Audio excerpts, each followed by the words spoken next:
इसने एक सुनहरी क्रॉसबो पकड़ा जिसका मकसद इसके सामने हिरन की तरफ था और एक तीर चलाया। हिरन जोर से गिरा। वो मरते हुए शिकार को देखने के लिए बेताब थी, लेकिन वो फिर भी गैर मुतमईन महसूस कर रही थी, इसलिए उसने एक और तीर उठाकर उसकी जगह ले ली। बादशाह ने जल्दी से क्रॉसबो गिरा दिया और मलका को बचाना चाहता था, लेकिन बहुत देर हो चुकी थी। तीर दिल पर लगा। मलका फितरतन मेहरबान थी, अगरचे वो शदीद जख्मी थी। उसने फिर भी बादशाह को तसल्ली दी कि वो ना रोए, लेकिन उससे पहले कि वो अपनी बात मुकम्मल करती, मलका ने हमेशा के लिए अपनी आंखें बंद कर ली। आसमान अचानक सियाह बादलों से ढक गया। बिजली और गरज चमकती है। ये पहाड़ी देवता था जो गुस्से में था। फिर मलका के नीचे जमीन से लातेदाद अंगूरें नमूदार हुईं, सूरज और आसमान को रोककर, और एक पंजरा बनाया।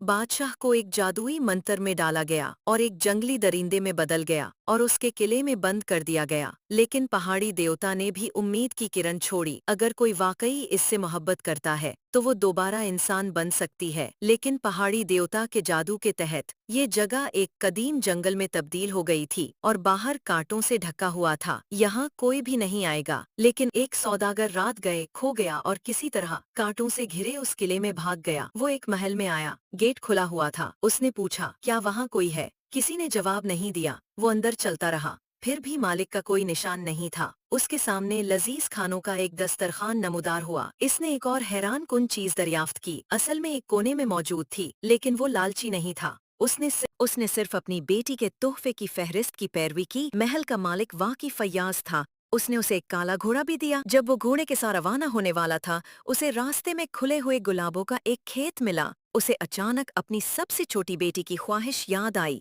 दूसरी बेटियां जो तहाइफ चाहती थीं वो तमाम लंबी फहरिस्तें थीं। सिर्फ सबसे छोटी बेटी, वो सिर्फ एक गुलाब चाहती थी। चुनाचे सौदागर रुक गया और गुलाब चुनना चाहा, लेकिन उसे ये तवक्को नहीं थी कि ये सादा सा अमल महल के मालिक को नाराज कर देगा। उसने सिर्फ एक गुलाब उठाया और एक बहुत बड़े पत्थर वाले आदमी को अपनी तरफ मुतवज्जे किया। फिर एक वहशी दरिंदा नमूदार हुआ और उसे गिरा दिया। दरिंदे ने गुस्से से उससे सवाल किया, मैं पहले ही आपके साथ गर्मजोशी से पेश आया हूँ, आपने मेरी पसंदीदा चीज क्यों चुराई? सौदागर ने जल्दी से समझाया, मैं सिर्फ तोहफा लाना चाहता था, सिर्फ छोटी बेटी। दरिंदा गुस्से में था, आपने मेरी चीजें देने के लिए ले ली, कितनी सखी। लेकिन ये देखकर कि दूसरा फरीद ईमानदार है, उसे मौका देने का फैसला किया। उसे घर जाने दो और अलविदा कहो, याद करना 2 साल के बाद खूबसूरत। सौदागर ने उस वाक़े का जिक्र किया और अपना वादा पूरा करने के लिए कल जाने के लिए तैयार हुआ।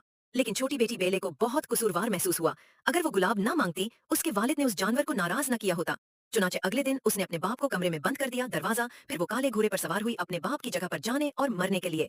जब वो महल के मुजाफात में पहुंची, उसने देखा कि जगह दरख्तों से बंद है। वो नहीं जानती थी कि कैसे गुजरना है, तो उसने सियाह घोड़े से कहा, मैंने घोड़े से कहा, गैर मुतवक्के तौर पर दरख्त खुद ब खुद अलग हो गए रास्ता बनाने के लिए। दरख्तों के बीच में लातादाद कांटे उग रहे थे। नोचने और जख्म होने के बावजूद वो फिर भी घोड़े की पीठ पर मजबूती से लेट गई, यहाँ तक कि वो एक नई दुनिया से गुजरे। इसके पीछे एक कदीम जंगल था जो बर्फ और बर्फ से ढका हुआ था, लेकिन महल की समत बहार की तरह गर्म थी। वो बहादुरी से महल में चली गई। महल का मालिक जिंदगी के मिजाज को समझता हुआ दिखाई दे रहा था, हालांकि वो वहाँ अकेला रहता था।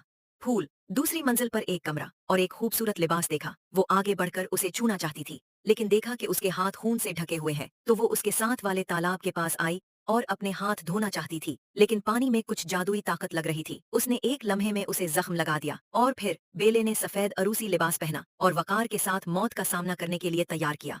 मेरा नाम बेले है, मैं यहाँ अपने वालिद की जान का तबादला करने आया हूँ। लेकिन दरिंदे ने उसे नहीं मारा, बल्कि उसे बैठने दिया। ये मालूम हुआ कि जानवर ने उसकी तारीफ की और उसकी मरने की हिम्मत और उसकी जान बचाने का फैसला किया, लेकिन कीमत उतनी ही भारी थी। बेले हमेशा के लिए उस किले तक महदूद रहेगा। लेकिन अगले दिन बेले ने उस जगह की खूबसूरती को दरियाफ्त किया। जब वो एक राहदारी से गुजर रही थी, उसे हमेशा महसूस होता था कि कोई चीज उसका पीछा कर रही है। जब वो मुड़ गई, छोटा लड़का दरअसल डर गया था। काफी देर के बाद उसने आखिरकार अपना सर बाहर निकाला। इसके पीछे छोटे दोस्तों का एक ग्रुप था। वो तजस्सुस से बेले का सुराग ढूंढ रहे थे, लेकिन एक मकड़ी अचानक बेले के चेहरे पर रेंग गई। उसने दोनों तरफ के छोटे प्यारों को खौफजदा कर दिया। रात के दोनों तरफ उसने एक और सरप्राइज दिया। उन्होंने हकीकत में बेले की शक्ल के मुताबिक एक खूबसूरत छोटी बंदर बनाई और उसे तोहफे के तौर पर उसे दिया। ये नए आने वाले के लिए एक खुश आइन तकरीब भी थी, लेकिन ये छोटे लड़के बहुत शर्मीले थे और बेली ने हमेशा इनकार किया था। बर्फ और बर्फ से ढकी बैरूनी दुनिया को देखते हुए बेले को अपने वालिद की सेहत की फिक्र होने लगी, तो रात के खाने के दौरान उसने एक दिन की छठी मांगी। यकीनन जानवर उससे मुत्तफिक नहीं। बहन, आप ऐसी दरख्वास्त क्यों कर रहे हैं? आप जेल में क्यों हैं? लेकिन बेले ने मशवरा दिया, आइए तबादला करें, हम एक ही टीम में हैं। आपने मुझे डराया। मुझे आपकी जरूरत है कि आप मुझे हॉस्पिटल ले जाएं। घर जाने के लिए बेले एक डांस का इस्तेमाल करना चाहती है। एक दिन की छठी के लिए सोचना है कि ये जेल की छठी है और उस दरख्वास्त से इत्तेफाक करता है। वो दोनों हॉल में रक्स करने लगते हैं। इंसान और जानवर बिल्कुल हम आहंगी में हैं, लेकिन बेस्ट समझता है कि उसे इससे प्यार हो गया है। बेले इस कदर खौफजदा है कि वो उसे दूर धकेल देता है, लेकिन वो बेले को तकलीफ नहीं देना चाहती थी, इसलिए वो गुस्से से बाहर भागी और एक वहशी दरिंदा अचानक नमूदार हुआ और उसके सामने वाली लड़की की तरफ भागा। लड़की बराह रास्त बर्फ पर गिर गई, लेकिन जंगली दरिंदे ने उसे नहीं खाया बल्कि ऊपर चढ़ गया। लेकिन अगले सेकंड बर्फ टूट गई और लड़की झील में गिर गई। खुशकिस्मती से वहशी दरिंदे ने जल्दी से रद्द अमल जाहिर किया। उसने उसे पकड़ लिया, लेकिन कम दर्जा हरारत की वजह से लड़की भी कोमा में चली गई।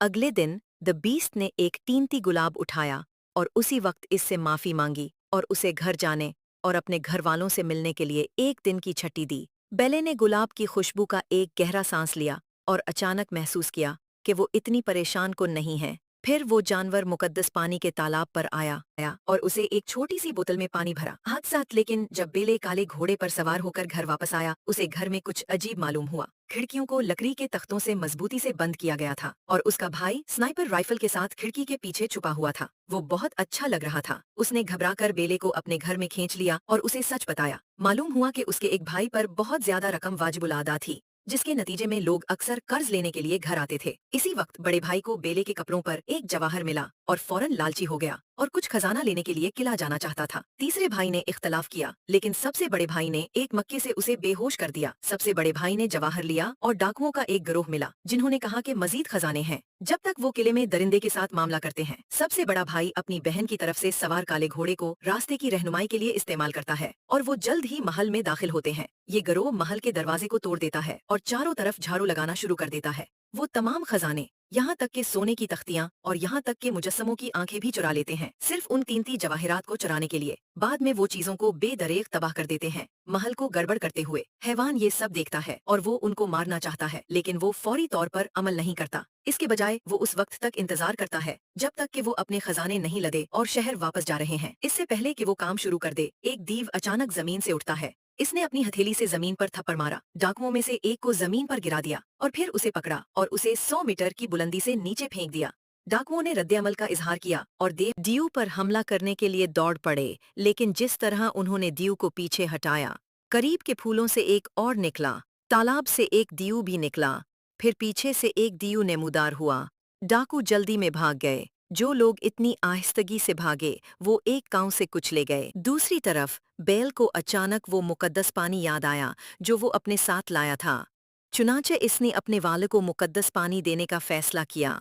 गैर मुतवक्के तौर पर वाकई एक मोजज़ा हुआ। इसके वालिद मुकम्मल तौर पर सेहतयाब हो गए, लेकिन इस वक्त तीसरे भाई ने जो बेदार हुआ था, उसे कुछ कहा। इसका सबसे बड़ा भाई अपने घोड़े पर सवार हुआ था और जायदाद लूटने के लिए महल गया था। बेल ने हिचकिचाहट महसूस नहीं की और फौरी तौर पर जाने का फैसला किया। तीसरा भाई एक आम घोड़े पर सवार हुआ और इसे महल के मज़ाफ़ात में ले गया। ये कांटों और दरख्तों से भरा हुआ था। रास्ता साफ करने में इसकी मदद करने के लिए कोई काला घोड़ा नहीं था, इसलिए इसे खुद ही अंदर जाना पड़ा। लेकिन वो ज्यादा दूर नहीं गया था, इससे पहले कि इसकी तवानाई खत्म हो जाए। गैर मुतवक्के तौर पर पहाड़ी देवता ने उनकी ख्वाहिश सुनी और दरहकीकत एक चौड़ी सड़क खोल दी जिससे वो घोड़े पर सवार हो सकते थे। दोनों जल्द ही मैदानी जंग में पहुंच गए। जैसे एक दीव ने बड़े भाई और इसके दोस्तों को घोंसा मारा, बेल ने इसके बारे में ज्यादा नहीं सोचा और बराह रास्त अपने सबसे बड़े भाई की हिफाजत की। दीव ने हमला करना बंद कर दिया, लेकिन डाकू लीडर अचानक बाहर आया और उन्हें यरगमाल बना लिया। दरिंदे को धमकी देने की कोशिश की कि वो उन्हें छोड़ दे, ताहम खंजर ने बेल की जल्द को काट दिया। खून का एक कतरा जमीन पर गिरा और इससे फौरन एक गुलाब निकला। बेल ने फरार होने का मौका लिया। इस जानवर को अब कोई शिकवा नहीं था और वो मौके पर ही दूसरे फरीक से छुटकारा हासिल करना चाहता था। लेकिन इस वक्त बेल दोबारा जाहिर हुआ, लेकिन डाकू लीडर में से कोई भी इसे नहीं रोक सका। दरिंदे ने उसके सीने में छुरा घोंपा था और वो मौके पर ही मर गया। इस लम्हे इसे अचानक मुकद्दस पानी के पत्थर की जादुई ताकत याद आई। उसने जल्दी से अपने भाई को मदद के लिए बुलाया और उनसे कहा कि वो जानवर को उठाकर महल की तरफ भागें। अपने भाई की मदद से जानवर को मुकद्दस पानी के पत्थर में डाला गया। फिर बिल ने हैवान से तलवार निकाली। अगले सेकंड दरिंदा असल में जिंदा किया गया था। बेल को जिस चीज की तवक्को नहीं थी, वो ये थी कि सिर्फ चंद हफ्तों के साथ रहने के बाद मुझे दरहकीकत इस जानवर से प्यार हो गया।